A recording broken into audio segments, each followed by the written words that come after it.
इस धरा पर अगर कोई भगवान है, इस धरा पर अगर कोई भगवान है तो हमारे बाबा साहब भीमराव अम्बेडकर। उनके तहत इस धरा पे, इस पृथ्वी पर, हमारी धरती पर, अखंड भारत पे संविधान दिया सबके लिए, नारी के लिए अवसर दिया हुआ है। नारी के बहुत ज़्यादा अत्याचार होता था, अगर कानून ना होता तो शायद आज नारी घर से बाहर नहीं निकल पाती। तो ये बाबा साहब की देन है। हम चाहते हैं कि बाबा साहब को पहले मानो, फिर किसी को मानो।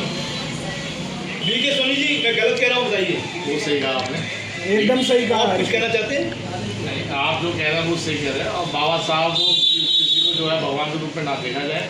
बाबा साहब वो लोग हैं जिन्होंने पूरे समाज के लिए काम किया और हिंदुस्तान को एक पहचान दी है। सर्व समाज के लिए? हाँ, सब समाज के लिए काम किया, हिंदुस्तान को एक पहचान दिया। अगर कोई भी हिंदुस्तान से बाहर प्रेजेंट करते जाता है तो वो कहता है बुद्ध की धरती से आया हूँ। और बुद्ध का जो विचार है वो विचार को कह रहे हैं, ना कि आस्था का। वहाँ पर कि अगर विचार आपके शुद्ध होंगे तो आप वहाँ पर भी आप अपने आप को कामयाब कर सकते हैं। तो यानी कि हमारा कहना मतलब ये कि आस्था एक अलग पार्ट है और अम्बेडकर जी का संविधान अलग पार्ट है, जिसकी बदौलत पूरा देश चलता है। और चलना चलना ही पड़ेगा, चलना पड़ेगा। संविधान को संविधान को ना तो कोई बदल सकता है, ना बदलने की सीधे ताकत है, चाहे वो कोई भी पार्टी हो। पार्टी की तो बस की नहीं है।